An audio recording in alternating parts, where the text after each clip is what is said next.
Hi student, welcome again. आज हम फिर हाजिर हैं क्लास 12th के अर्थशास्त्र के महत्वपूर्ण ऑब्जेक्टिव को लेकर। ये बीएसटी अर्थशास्त्र के सेकंड चैप्टर का आज का ऑब्जेक्टिव है, तो बने रहिए मेरे साथ। मेरा नाम है अभिनव प्रेम कुमार। तो बिना समय गवाए करते हम लोग स्टार्ट। आज का हमारा पहला क्वेश्चन है, इसको थोड़ा बड़ा कर लेते हैं। तो आज का हमारा पहला क्वेश्चन है, उपयोगिता का गणनावाचक सिद्धांत निम्न में किसने प्रस्तुत किया था?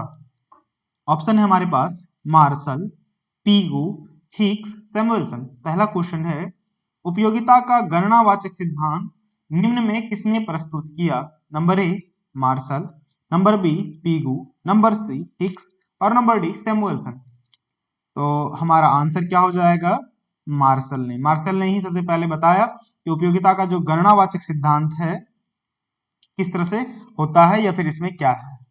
बढ़ते हम लोग अगले क्वेश्चन की तरफ। तो हमारा अगला क्वेश्चन है, कहता है उपभोक्ता व्यवहार का अध्ययन किया जाता है। उपभोक्ता व्यवहार का यानी किसी खास आदमी का या फिर लोगों का किसी वस्तु को उपयोग करने की क्या व्यवहार है, किस तरह से उपयोग करते, इसको किसमें अध्ययन किया जाता है? सूक्ष्म अर्थशास्त्र में, आय विश्लेषण में, समष्टि अर्थशास्त्र में, इनमें से कोई नहीं। तो हमारा आंसर हो जाएगा सूक्ष्म अर्थशास्त्र में, यानी माइक्रो अर्थशास्त्र में, मैक्रो इकोनॉमिक्स, माइक्रो इकोनॉमिक्स। बढ़ते हम लोग अगले क्वेश्चन की तरफ। हमारा तीसरा क्वेश्चन है, निम्नलिखित में कौन सा कथन सही है? ये बताना इस ऑप्शंस में, दिए गए ऑप्शंस में कौन सा कथन सही है। उपयोगिता का अर्थ आवश्यकता की संतुष्टि की शक्ति, उपयोगिता की इच्छा तीव्रता का फलन, ये भी सही है। वस्तु के उपभोग की इच्छा उपयोगिता को जन्म देती, ये भी सही। और इनमें से चारों है। तो पहले हम लोग एक एक करके समझते हैं। कहते हैं उपयोगिता का अर्थ आवश्यकता की संतुष्टि शक्ति है, बिल्कुल है। हम लोग कंपेयर करते बाजार में कि कौन सा वस्तु हमको ज्यादा संतुष्टि दे सकता है। मोबाइल कौन, रेडमी का लें या फिर ओप्पो का लें या वीवो का, किस कंपनी का लें तो हमको ज्यादा से ज्यादा संतुष्टि दे सकता है। फिर है उपयोगिता की इच्छा की तीव्रता का फलन है। हम मान लेते हैं यदि हमको फोन की बहुत ज्यादा आवश्यकता है, बहुत ज्यादा मेरे अंदर इच्छा, तो हम तुरंत फोन खरीद लेंगे। और यदि फोन की आवश्यकता बहुत कम है या फिर हमारी इच्छा उतनी तेज नहीं है, तो हम लोग क्या करेंगे, रोज टाल मटोल करेंगे और फिर किसी दिन खरीदेंगे। अगला है वस्तु के उपयोग की इच्छा उपयोगिता को जन्म देती, बिल्कुल है कि जब हम किसी वस्तु का इच्छा करते हैं कि हमें फोन यूज करना है, तभी तो हम फोन खरीदते हैं, तभी तो उसकी उपयोगिता होती है। तो हमारा जो ऑप्शन है ये 4 डी नंबर, इनमें से सभी, तो ये क्या हो जाएगा? आंसर हो जाएगा। तो बढ़ते हम लोग अगले क्वेश्चन की तरफ। तो हमारा अगला क्वेश्चन है, कहता है गोशेन का जो प्रथम नियम निम्नलिखित में कौन सा है? बताना है हमको गोशेन का प्रथम नियम निम्न में कौन सा है? मांग का नियम, सीमांत उपयोगिता ह्रास का नियम, सम सीमांत उपयोगिता नियम और उपभोक्ता की बचत। यहाँ प्रथम नियम पूछा जा रहा है। क्या पूछा जा रहा है? प्रथम नियम।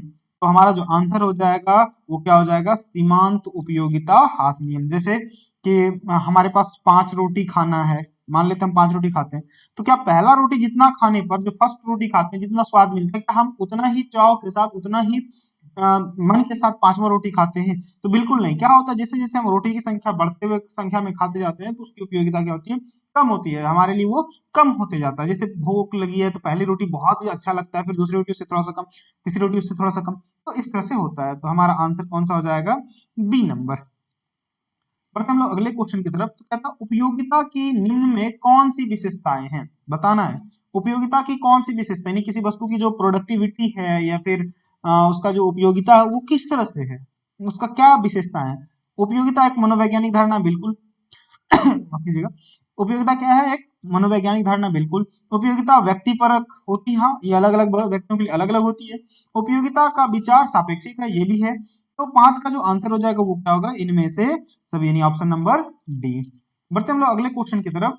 कहता है सीमांत उपयोगिता कैसे निकाली जाती है? तो सीमांत उपयोगिता हम लोग जानते हैं कि change in total utility, change in total utility by change in quantity. यानी 5 रोटी हम खा रहे हैं, छठा रोटी खाने पर हमको, मान लेते 5 रोटी खाने पर हमको 25 यूनिट का उपयोगिता मिलता है, तो छठा खाने पर हमको कितना मिला, मान लेते हैं कि 28 मिला। तो यहाँ हमारी उपयोगिता कितनी थी, मान लेते हैं 5 रोटी खाने पर 25 है, 25 5, तो यहाँ उपयोगिता हमारी 5 है।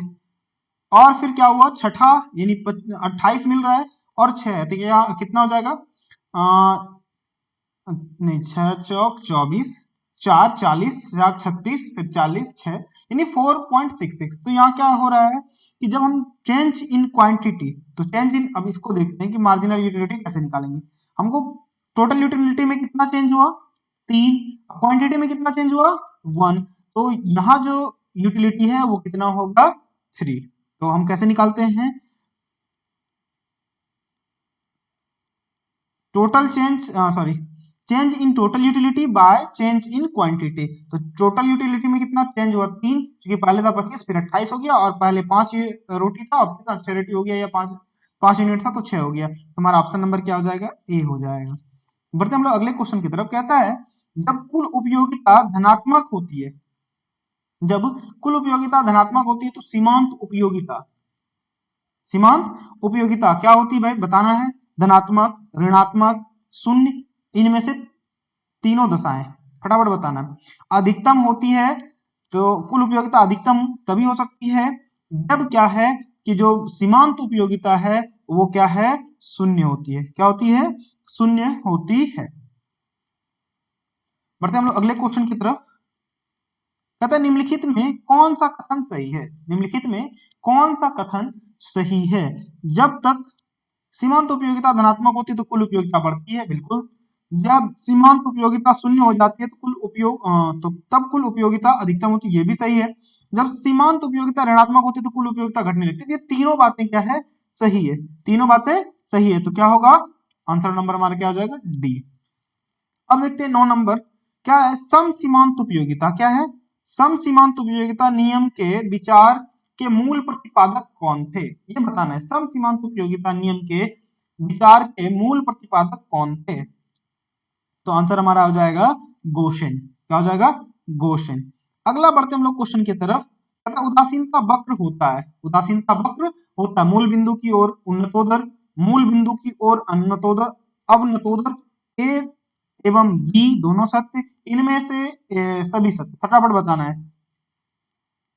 तो हमारा क्या हो जाएगा, 10 का ए, क्योंकि ऐसा होता है जो इंडिफरेंस कर्व है वो कैसा होता है, कुछ ऐसा होता है। तो ये क्या है, मूल बिंदु की तरफ क्या है, उन्नतोदर है, उन्नतोदर है, इसको बोलते हैं इंडिफरेंस कर्व यानी आईसी। तो बढ़ते हम लोग अगले क्वेश्चन की तरफ। कहता है किसी वस्तु में मानवीय आवश्यकताओं की पूर्ति की क्षमता कहलाती है, क्या कहलाएगी, उपयोगिता। क्या कहलाएगी, उपयोगिता। हमको किसी वस्तु की संतुष्टि कैसे मिलेगी, उसकी उपयोगिता से। आंसर हमारा क्या आ जाएगा, उपयोगिता। बढ़ते हम लोग अगले क्वेश्चन की तरफ। कहते हैं कीमत या बजट रेखा की ढाल होती है, ये हम लोग जानते हैं, ये है हमारा कीमत, ये बजट लाइन, इसको क्या बोलते हैं, बजट लाइन। तो ये जो है क्या होता है, इसको यदि हम लोग बोले प्राइस ऑफ एक्स, और इधर क्या बोलते हैं हम लोग, प्राइस ऑफ वाई। क्या बोले हम लोग, प्राइस ऑफ वाई। तो क्या हो जाएगा, कीमत की ढाल या कीमत या बजट रेखा की ढाल क्या हो जाएगा, minus price of X by price of Y. तो आंसर क्या हो जाएगा हमारा, ऑप्शन नंबर ए। बढ़ते हम लोग अगले क्वेश्चन की तरफ। कहता उपयोगिता का संबंध होता है, उपयोगिता का संबंध होता है लाभदायकता से, नैतिकता से, मानवीय आवश्यकताओं की पूर्ति से, इनमें से सभी। तो भाई लाभदायकता से तो होगी, हम किसी वस्तु को उपयोग करें उसकी क्या लाभदायकता हमको है, फोन यूज करें तो हमको मेरे काम को आसान बना रहा है। नैतिकता से तो है ही, मानवीय आवश्यकताओं की पूर्ति से तो है ही, हमारी आवश्यकता को पूर्ति कर, इसलिए ऑप्शन हमारा क्या हो जाएगा, ऑप्शन डी जो है ये क्या होगा, आंसर होगा ऑप्शन नंबर डी। बढ़ते हम लोग अगले क्वेश्चन की तरफ। कहता है उपयोगिता, क्या है, उपयोगिता की माप की जा सकती है, उपयोगिता की माप की जा सकती है मुद्रा के द्वारा, वस्तुओं के विनिमय द्वारा, वस्तु के वजन द्वारा, इनमें से कोई नहीं। कहता है उपयोगिता की माप, ध्यान दीजिएगा, क्या है उपयोगिता की माप, तो मुद्रा के द्वारा, वस्तु के विनिमय द्वारा, वस्तु के वजन द्वारा, इनमें से कोई नहीं। तो मुद्रा के द्वारा। क्या है, मुद्रा के द्वारा हम किसी वस्तु की उपयोगिता को माप सकते हैं। तो ये हमारा क्या है, आंसर है। बढ़ते हम लोग अगले क्वेश्चन की तरफ। कहता है समसीमांत उपयोगिता नियम को कहा जाता है, फटाफट बताना है। समसीमांत उपयोगिता नियम को कहा जाता है, उपयोगिता में वृद्धि नियम, उपयोगिता ह्रास नियम, प्रतिस्थापन का नियम। तो क्या होता है, समसीमांत का मतलब होता है प्रतिस्थापन का नियम, यानी ऑप्शन नंबर सी।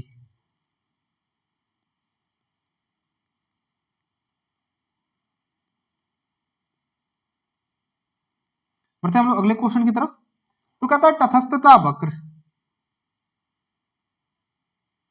झुकाव होता है, तटस्थता वक्र का झुकाव होता है, तटस्थता वक्र का फटाफट बताना है।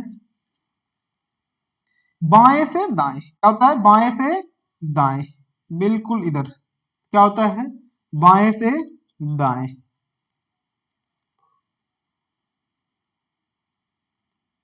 बढ़ते हम लोग अगले क्वेश्चन की तरफ। कहता है एक वस्तु की सभी इकाइयों से प्राप्त होने वाली उपयोगिता के योग को क्या कहते हैं, सीमांत उपयोगिता, कुल उपयोगिता, अधिकतम संतुष्टि, अतिरिक्त उपयोगिता। तो ये हो जाएगा कुल उपयोगिता, क्या हो जाएगा, कुल उपयोगिता। बढ़ते हम लोग अगले क्वेश्चन की तरफ। उपयोगिता का क्रमवाचक सिद्धांत किसने दिया था, उपयोगिता का क्रमवाचक सिद्धांत किसने दिया था। तो आंसर हो जाएगा इसका हिक्स एवं हेलन ने। अगला क्वेश्चन देखते हैं। कहते हैं सीमांत उपयोगिता ह्रास नियम के मूल प्रतिपादक कौन थे। तो इसका आंसर हो जाएगा गोशन, क्या है, गोशन। बढ़ते हम लोग अगले क्वेश्चन की तरफ। कहता है उपभोक्ता का संतुलन उस बिंदु पर होता है जब सीमांत उपयोगिता मूल्य बराबर हो, सीमांत उपयोगिता लेस देन हो यानी कम हो मूल्य, सी सीमांत उपयोगिता ज्यादा हो मूल्य। तो ये तो बिल्कुल नहीं होगा, इनमें से कोई नहीं। तो आंसर हमारा क्या होगा, सीमांत उपयोगिता बराबर क्या हो, मूल्य हो। बढ़ते हम लोग अगले क्वेश्चन की तरफ। कहता है किसी वस्तु की मानवीय आवश्यकताओं को संतुष्ट करने की क्षमता, उपभोग, उपयोगिता, गुण, रुचि क्या कहलाएगा, फटाफट आपको बताना है। ये तो आप भी बता सकते हैं, बहुत आसान है। इसी तरह का रिलेटेड पीछे हम लोग क्वेश्चन किए, तो हो जाएगा इसका क्या, बी, उपयोगिता। बढ़ते हम लोग अगले क्वेश्चन की तरफ। उपभोक्ता की सर्वाधिक संतुष्टि के लिए वस्तु की सीमांत उपयोगिता उसके मूल्य के समान होनी चाहिए, वस्तु की सीमांत उपयोगिता उसके मूल्य से अधिक होनी चाहिए, सीमांत उपयोगिता और मूल्य का कोई संबंध नहीं है, इनमें से कोई नहीं। तो बिल्कुल हमारा आंसर क्या हो जाएगा, नंबर 1 हो जाएगी, नहीं, वस्तु की सीमांत उपयोगिता उसके मूल्य के समान होनी चाहिए, यानी ऑप्शन नंबर ए होना चाहिए। और हम लोग अगले क्वेश्चन की तरफ। कहता है कि जब सीमांत उपयोगिता ऋणात्मक होती है तब कुल उपयोगिता होती है। सीमांत उपयोगिता जब ऋणात्मक होती है तो क्या होगी, कि जो कुल उपयोगिता है वो घटने लगती है, क्या होती है, घटने लगती है, क्या होती है, घटने लगती है। तो इसका आंसर हो जाएगा हमारा बी। बढ़ते हम लोग अगले क्वेश्चन की तरफ। कहता है सम सीमांत उपयोगिता नियम के अनुसार उपभोक्ता का संतुलन शर्त। तो ये और ये जो दोनों है, यानी हम लोग जानते हैं marginal utility of A by price of A equal to marginal utility of B by price of B. इसी को हम लोग थोड़ा सा चेंज कर लें ऐसे, तो marginal utility of A by, इसको घसका के यहाँ लेते आते हैं, यानी मार्जिनल यूटिलिटी ऑफ बी बराबर क्या हो जाएगा, price of A by price of B. तो ये दोनों शर्त जो है ये क्या है, उपभोक्ता के संतुलन की शर्त है। तो आंसर हमारा क्या हो जाएगा, ए बी, यानी ए तथा बी दोनों, ये ऑप्शन नंबर सी क्या हो जाएगा, ऑप्शन नंबर सी। यहाँ से इरेज हो सकता है क्या, यहाँ से इरेज का कोई, अच्छा हाँ इरेजर तो है।